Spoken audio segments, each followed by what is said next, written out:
అందరికీ నమస్కారం అండి. జయగురుదత్త ఎస్వీఎస్ ఛానల్కి స్వాగతం సుస్వాగతం. నా పేరు విజయశ్రీ. చందమామ కథలు వినాలనుకుంటే ఫస్ట్ మా ఛానల్ని సబ్స్క్రైబ్ చేసుకోండి. ఈరోజు చందమామ కథల్లో జంబూక యోగేశ్వరుడు అనే చక్కని చందమామ కథ నుండి విందాం. పట్టుబిడవని విక్రమార్కుడు మరొకసారి చెట్టు వద్దకు వెళ్ళి శవాన్ని దించి భుజాన్ని వేసుకుని ఎప్పటిలాగే శ్మశానం కేసు నడవసాగాడు.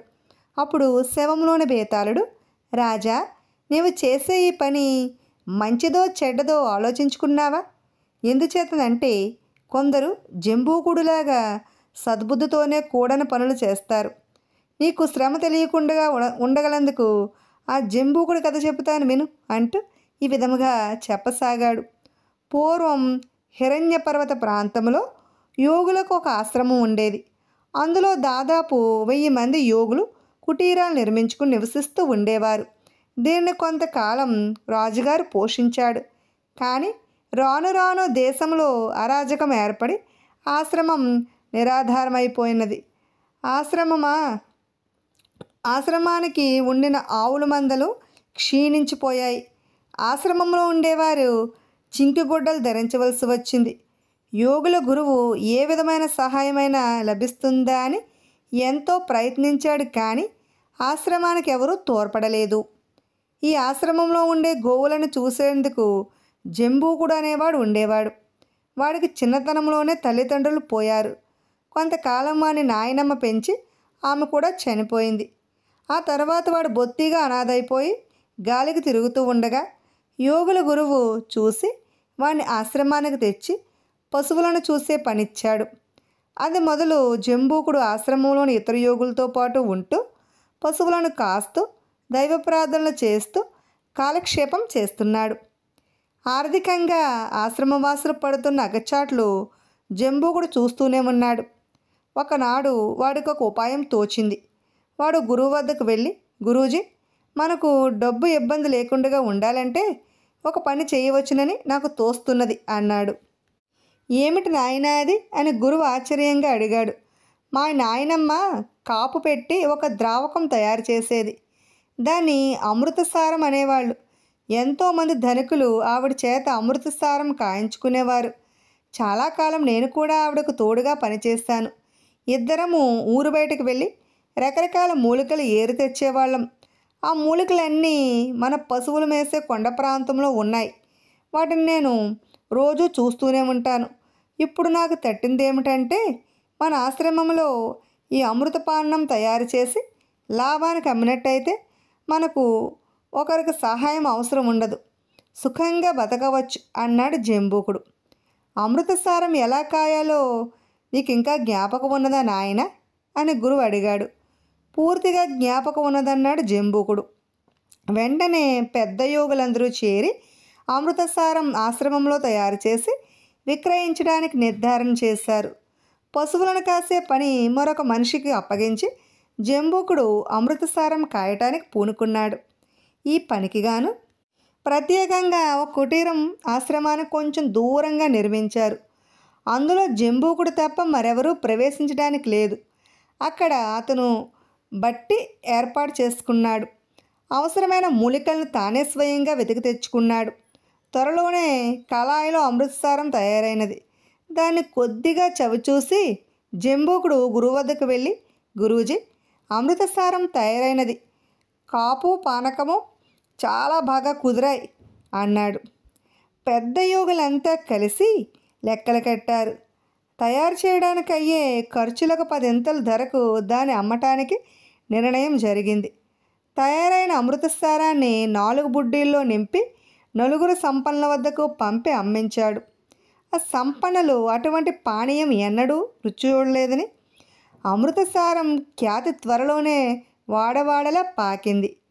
రోజుకు 10 బుడ్లు అమ్మిన అమృతసారం 100 బుడ్లు అమ్మింది. 100 బుడ్లు చూస్తుండగానే 500 అయ్యాయి. చివరకు రోజుకు 1000 బుడ్లు తయారు చేసిన చాలని స్థితి ఏర్పడింది. రాజాదిరాజుల దగ్గర నుంచి ఒక మాదిరి జరుగుబాటు గల కుటుంబాల వరకు ప్రతి వాళ్ళు తమ ఇంట 2-3 బుడ్లు అమృతసారం దాచి ఉంచసాగారు. ప్రతి పండగకు, ఉత్సవానికి, పెళ్ళిళ్ళు మొదలైన శుభకార్యాలకు అమృతసారం జాస్తిగా ఖర్చు అవుతూ ఉండేది. ఆశ్రమంలో కనక వర్షం కురుస్తున్నది. అక్కడ ఉన్న చిన్న చిన్న కుటీరాలు పోయి పెద్ద పెద్ద మేడలు మిద్దెలు వచ్చాయి. ఆశ్రమానికి ఇప్పుడు 2000 ఆవులు ఏర్పడ్డాయి. అందరికీ ఒంటి నిండా బట్ట, కడుపు నిండా తిండి ఉన్నది. అమృతసారం తయారు చేయడానికి ఇప్పుడు ఒక పెద్ద భవంత ఏర్పాటైనది. మూలికలు తీసుకురావడానికి 30 మంది మనుషులను జీతాలిచ్చి పెట్టారు. కానీ బట్టి వద్ద ఉండే పని జంబూకుడికి తప్పలేదు. కాపు ఎంత ఉండాలో అది అతడికి ఒక్కడికే తెలుసు. అతను రోజల్లా బట్టి వద్దనే ఉన్నప్పటికీ పెద్ద యోగులు అతనికి కూడా తమతో సమానమైన హోదా ఇచ్చి గౌరవించారు. ఒకనాటి రాత్రి ప్రార్థనలు జరిగే చోటుకి జంబూకుడు తూలుతూ వచ్చి, ఏం చేస్తున్నారు మీరంతా అని గట్టిగా అరవసాగాడు. మన జంబూక యోగిని ఏదో గాలి సోకినట్టున్నది, అవతలకు తీసుకువెళ్ళండి అన్నాడు గురువు.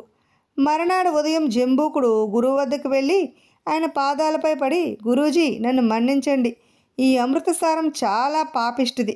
దాని ప్రభావం చేతనే నేను నిన్న రాత్రి అసభ్యంగా ప్రవర్తించాను. మీ అందరి సాంగత్యము చేస్తూ మీ సహాయంతో ఆత్మదర్శనం చేసుకోవాలి. నేను ఆ పాపిష్టి పానీయం తయారు చేస్తూ రోజల్లా గడిపి నరక మార్గాన్న నడుస్తున్నాను. దయచేసి నా ఆవులను నాకు ఇప్పించండి అన్నాడు.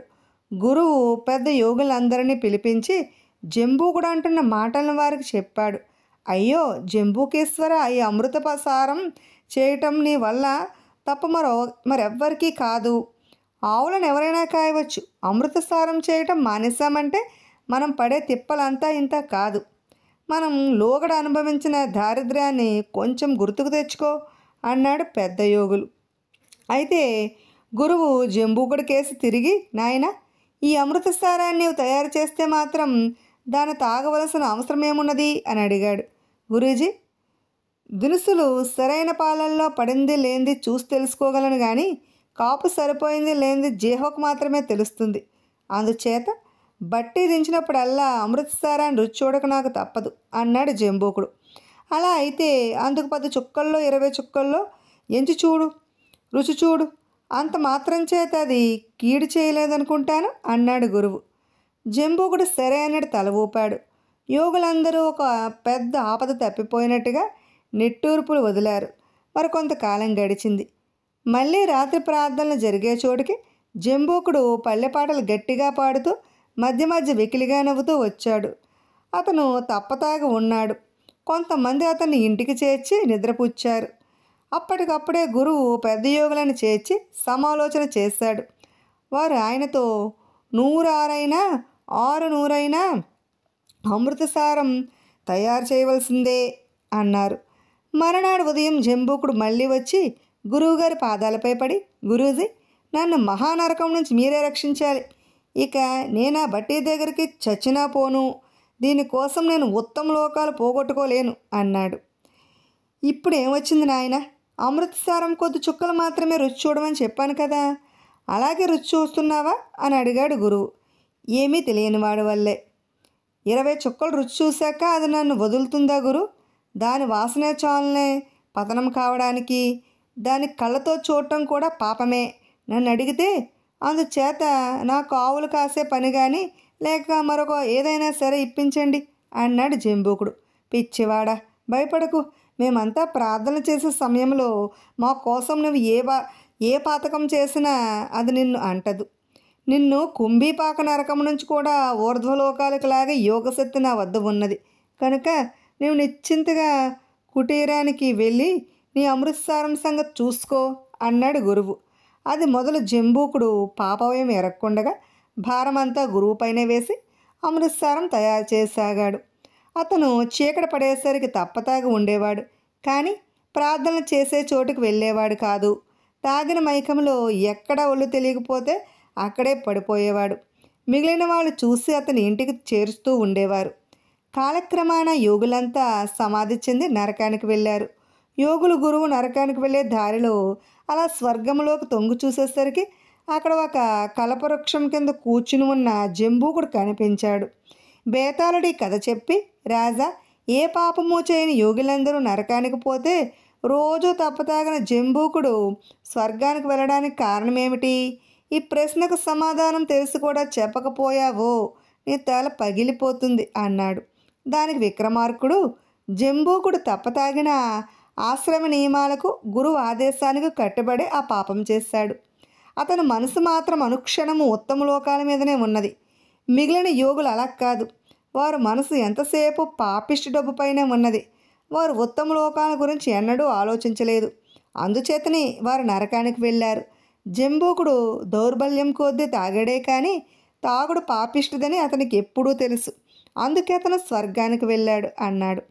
ఈ విధముగా రాజుకు మౌనభంగం కలగగానే బేతాళుడి శవంతో సహా మాయమై మళ్ళీ చిటెక్కేశాడు. ఇప్పుడు ఆదర్శ ప్రేమికులు అనే మరో చక్కని చందమామ కథను విందాం. వెరోనా నగరంలో ఒకప్పుడు 2 గొప్ప కుటుంబాలు ఉండేవి. వారి మధ్య పచ్చగడి వేస్తే భగ్గుమంటూనే ఉండేది. ఆ కుటుంబాలకు చెందిన వారే కాక వారు దూర బంధువులు, చివరికి వారి నౌకరులు సైతం ఎక్కడ తారసిలితే అక్కడ పోట్లాడుకు తలపడేవారు. ఒక్కొక్కప్పుడు నడివీధుల్లో రక్తపాతాలు కూడా జరుగుతూ ఉండేవి. ఈ తగాదా ఆ వంశాల మధ్య అనాదిగా ఉండి ఎంతకు సమసిపోయేట్టు కనపడలేదు. ఈ 2 ఇళ్లల్లోనూ ఒక ఇంట జూలియట్ అనే పిల్ల ఉండేది. ఆమె అపురూప సౌందర్యవతి. తండ్రికి ఒక్కరితే కుమార్తె, పెద్ద ఆస్తికి వారసురాలు. 2వ ఇంటికి చెందినవాడు రోమియో. ఇతను రోజలిన్ అనే గొప్ప ఇంటి కన్యను ఒకదాన్ని ప్రేమించి ఆమె చేత నిరాకరించబడి నిద్రాహారాలు లేక వెర్రివాడైపోయాడు. ఇలా ఉండగా జూలియట్ తండ్రి ఒక బ్రహ్మాండమైన విందు వినోదం ఏర్పాటు చేసి రోమియో ఇంటివారిని తప్ప మిగతా వెరోనా నగర వారసులందరినీ సకుటుంబంగా ఆహ్వానించాడు. రోమియో మిత్రుడొకడు బెన్వోలియో అనేవాడు రోమియోతో, వెరోనా నగరంలో నీ రోజులనాను తలదన్నే అందగత్తెలు ఎంతోమంది ఉన్నారు. ఈవేళ మనం మారువేషాలతో విందుకు వెళితే అందరినీ చూడవచ్చు అన్నాడు. ఇతర కన్యలను చూడటానికి కాకపోయినా తన రోజులను చూడవచ్చునన్న ఆశతో రోమియో ఒప్పుకున్నాడు. నిజానికి అతనికి తమ ప్రతిపక్షులపైన విద్రోహభావం ఏమీ లేదు. అతను బెన్విలోను మెర్క్యూషియో అనే మరొక మిత్రుడిని వెంట తీసుకుని కళ్ళ మీదుగా గంతలు కట్టుకుని విందుకు వెళ్ళాడు. విందులో నృత్యాలు చేసేవారు కళ్ళ మీద అలాంటి గంతలు కట్టుకోవడం ఆచారం. అక్కడ నృత్యం జరుగుతూ ఉండగా రోమియో మొట్టమొదటిసారి జూలియట్ను చూసి ఆమె అందానికి ముగ్ధుడైపోయి ఆమెను ప్రేమించడం ప్రారంభించాడు. నృత్యం అయిపోగానే అతను జూలియట్ ఉన్న చోటుకు వెళ్ళి స్వతంత్రంగా ఆమె చేయి పట్టుకుని ఆమెకు తన ప్రేమ తెలియచేశాడు. కానీ తానెవరో చెప్పలేదు. అయితే రోమియో రహస్యం దాగలేదు. జూలియట్ బంధువర్గానికి చెందిన టైబాల్ట్ అనేవాడు గొంతును పట్టి రోమియోను గుర్తించి అతనిపై కత్తి దూశాడు. కానీ జూలియట్ తండ్రి అతన్ని వారిస్తూ ఇంతమంది ఉత్సాహంలో ఉన్న సమయంలో రక్తపాతం చేసి రసాభాస చెయ్యకు అని మందలించాడు. దుడుకువాడైన టైబట్, ఈసారి రోమియో నాకు చిక్కని వాడి ప్రాణాలు తీస్తాను అని శపథం చేశాడు. అర్ధరాత్రికి విందు ముగిసి అతిథులు వెళ్ళిపోసాగారు. రోమియో కూడా బయటకు వచ్చాడు. కానీ అతని పంచప్రాణాలు జూలియట్ వెంటనే ఉన్నాయి. ఆమెకు దూరంగా వెళ్ళిపోవడం అతనికి అసంభవంగా తోచింది. అతను జూలియట్ ఇంటి వెనుక భాగంలో ఉండే ప్రహారీ గోడ దూకి అక్కడ ఉండే తోట ప్రవేశించాడు. మరి కొంచెం సేపటికి జూలియట్ ఒక కిటికీ వద్దకు వచ్చి నిలబడింది. రోమియో తనను గుర్తించి ఆలోచిస్తున్నట్టే ఆమె కూడా అతని గురించే ఆలోచిస్తున్నది. రోమియో మాకు శత్రువు అయిపోయావెందుకు? నా కోసమైనా నువ్వు మరొక మనిషివైపోరాదా అని ఆమె పైకే మాట్లాడుకోవడం రోమియో విని పొంగిపోయాడు. అతను ఆమెను సమీపించి ఆమెను పలకరించాడు. జూలియట్ ఎంతో కంగారు పడుతూ, నిన్ను చూస్తే మా వాళ్ళు చంపేస్తారు అన్నది. చంపని, వారి కత్తుల కంటే నీ కళ్ళు నాకు ఎక్కువ హాని చేస్తాయి అన్నాడు రోమియో. ఒకరి ప్రేమ ఒకరికి ఎలాగో తెలిసిపోయింది కనుక జూలియట్ తన ప్రేమను దాచడానికి ప్రయత్నించలేదు. రేపు నౌకరు ద్వారా కబురు చేసి మన పెళ్ళి ఎప్పుడు ఎక్కడా జరిగేది తెలిపినట్టయితే నేను ఈ దాన్ని అవుతాను అన్నదామె. తెల్లవారుతూనే రోమియో ఒక మత గురువు వద్దకు వెళ్ళాడు. ఆయన పేరు లారెన్స్. ఆయనకు రోమియో అంటే చాలా వాత్సల్యం. రోమియో కుటుంబానికి జూలియట్ కుటుంబానికి తరతరాల వెంబడి నడిచే స్పర్ధలను ఆయన ఎన్నడూ ఆమోదించలేదు. ఆయన ఉభయపక్షాల క్షేమాన్ని స్నేహాన్ని కోరినవాడు. రోమియో వచ్చి తాను జూలియట్ను ప్రేమించానని రహస్యంగా పెళ్లాడబోతున్నానని చెప్పగానే ఈ విధంగానైనా రెండు కుటుంబాల మధ్య పొత్తు కుదురుతుందని ఆశపడి లారెన్స్ వాళ్ళిద్దరికీ పెళ్లి చేయడానికి అంగీకరించాడు. రోమియో ఈ సంగతి జూలియట్కు కబురు పంపాడు. ఆమె లారెన్స్ ఉండే చోటుకు వచ్చింది. లారెన్స్ రోమియో జూలియట్లకు శాస్త్రోక్తంగా వివాహం జరిపి వారిని భార్యాభర్తలు చేసేశాడు. జూలియట్ తండ్రి ఇంటికి తిరిగి వెళ్ళి ఎప్పుడు రాత్రి అవుతుందా, ఎప్పుడు రోమియో వచ్చి తనను తోటలో కొలుసుకుంటాడా అని ఆత్రంగా ఎదురు చూస్తున్నది. రోమియో జూలియట్ల పెళ్లి జరిగిన రోజు మధ్యాహ్నమే ఒక దుర్ఘటన జరిగినది. రోమియో మిత్రులిద్దరూ వీధిలో పోతూ ఉండగా జూలియట్ బంధువైన టైబాల్ట్ వారికి ఎదురై, మెర్క్యూషియో అనేవాడితో రోమియో స్నేహం చేస్తున్నావు, నీకు సిగ్గులేదా అని నిందించాడు. మెర్క్యూషియో మాటకు మాట అన్నాడు. వారు వాగ్వాదం యుద్ధంగా మారబోతున్న దశలో రోమియో అటుగా వచ్చాడు. వెంటనే టైబాల్ట్ రోమియోను నానా మాటలు అన్నాడు. ఆ రోజే జూలియట్ను పెళ్ళాడవన రోమియోకు తన భార్య తరపు బంధువులతో పొట్లాట పెట్టుకోవడం ఇష్టం లేక అతను టైబాల్ట్తో మంచిగా మాట్లాడడానికి ప్రయత్నించాడు. కానీ రోమియో పెళ్లి గొడవ ఏమీ తెలియని మెర్క్యూషియో ఆగ్రహావేశంతో కత్తి దూసి టైబాల్ట్ పైకి వెళ్ళాడు. వారిని విడదీయాలని రోమియో బెన్వోలియోలు చేసిన ప్రయత్నం ఫలించలేదు.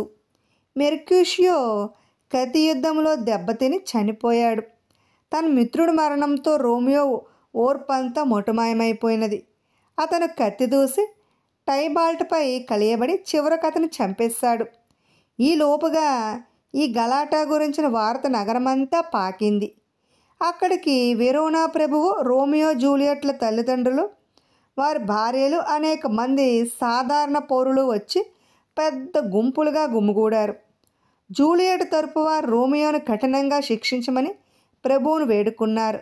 మెర్క్యూషియోను చంపినందుకు టైబాల్ట్కు ఎలాగో మరణదండన పడవలసిందే కనుక అతన్ని చంపినందుకు రోమియోను శిక్షించిన అవసరం లేదని రోమియో పక్షం వారు అన్నారు. ప్రభు ఎవరికి సలహా కూడా పాటించక మరణాడు తెల్లవారేలోపుగా వెరోనా నగరం విడిచి వెళ్ళమని రోమియోకు ఉత్తరవిచ్చాడు. వెళ్ళని పక్షంలో అతనికి మరణశిక్ష పడుతుంది. ప్రభువు ఈ ఉత్తర్వు ఇచ్చినప్పుడు రోమియో లారెన్స్ వద్ద ఉన్నాడు.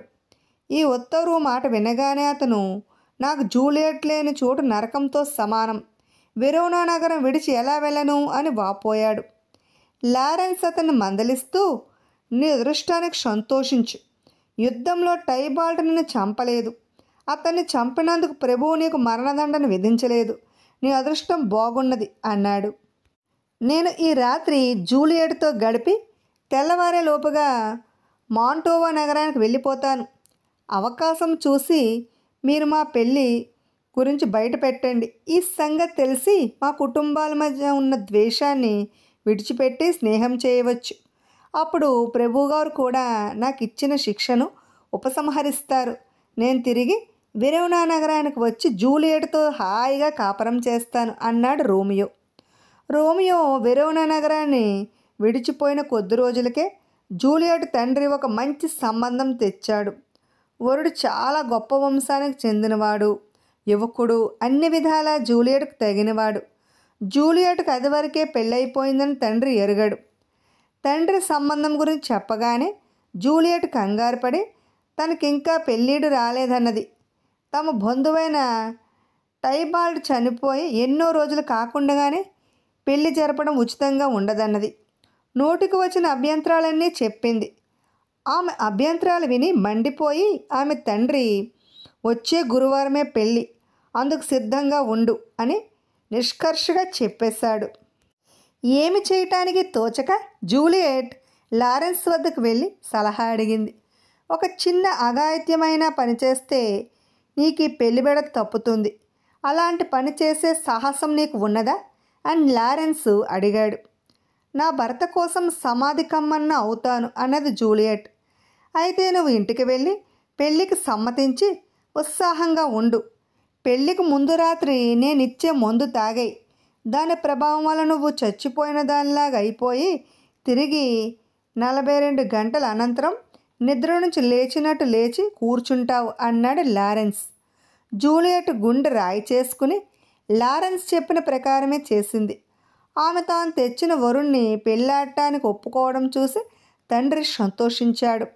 బుధవారం రాత్రి ఆమె లారెన్స్ ఇచ్చిన మందు తాగేసింది.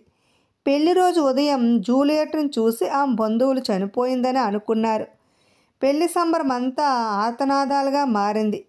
పెళ్లి చేయవచ్చిన పురోహితుడు జూలియట్కు అంత్యక్రియలు జరిపాడు.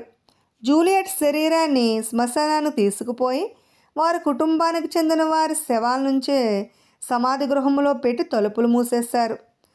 జూలియట్ తానిచ్చిన మందు తాగిందని తెలియగానే లారెన్స్ రోమియోకి జరిగిన వాస్తవం తెలియపరచడానికి అతని వద్దకు ఒక మనిషిని పంపాడు. కానీ దురదృష్టవశాత్తు ఆ మనిషి వచ్చి చేరే లోపలే జూలియట్ మరణవార్త రోమియోకు తెలియవచ్చింది. అతను వెంటనే ఒక పేద వైద్యుడికి డబ్బు బాగా ఇచ్చి కొంత విషం కొని వాయువేగంతో వెరోనాకు వచ్చి నేరుగా సమాధిని సమీపించాడు. ఆ సమయంలో అక్కడికి కొత్త పెళ్ళికొడుకు కూడా వచ్చాడు. ఇద్దరికీ ఘర్షణ జరిగింది. వారిద్దరూ కత్తులు తీసి పోరాటంలో కొత్త పెళ్ళికొడుకు కాస్త మరణించాడు. ఇదంతా దూరం నుంచి గమనించిన నౌకరుడు జూలియట్ తండ్రి ఇంటికి వెళ్ళి తాను చూసిన సంగతి అంతా చెప్పాడు. ఈ లోపల రోమియో సమాధిలోకి ప్రవేశించి తన భార్యను చూసి ఆమె నిజంగా చనిపోయిందని అనుకున్నాడు. ఆమె కొద్ది క్షణాల్లో లేవబోతుందని తెలియక తాను తెచ్చుకున్న విషం మింగి ఆమె పక్కనే చచ్చి పడిపోయాడు. కాసేపటికి జూలియట్ లేచింది. తన భర్త శవాన్ని చూసింది. ఒక బాకుతో ఆమె ఆత్మహత్య చేసుకుని తన భర్తను చేరుకున్నది. అందరూ పరిగెత్తుకుంటూ వచ్చేసరికి అంతా అయిపోయింది. తమ అనర్థపు విద్వేషాల వలనే రత్నాల వంటి రోమియో జూలియట్లు అకాల మరణం పాలయ్యారని గ్రహించి ముసలివాళ్ళు బుద్ధి తెచ్చుకున్నారు. ఎంతో నరబలయ్యాక ఆ కుటుంబాల మధ్య సఖ్యత ఏర్పడింది. విన్నారు కదండి. ఇటువంటి మరెన్నో చక్కని చందమామ కథలు వినాలనుకుంటే ఫస్ట్ మా ఛానల్ని సబ్స్క్రైబ్ చేసుకోండి. బెల్ ఐకాన్ క్లిక్ చేయండి. మేము చేసిన వీడియోస్ నోటిఫికేషన్ కోసం బెల్ ఐకాన్ క్లిక్ చేయండి. లైక్ చేయండి, షేర్ చేయండి, కామెంట్ చేయండి. Thanks for watching.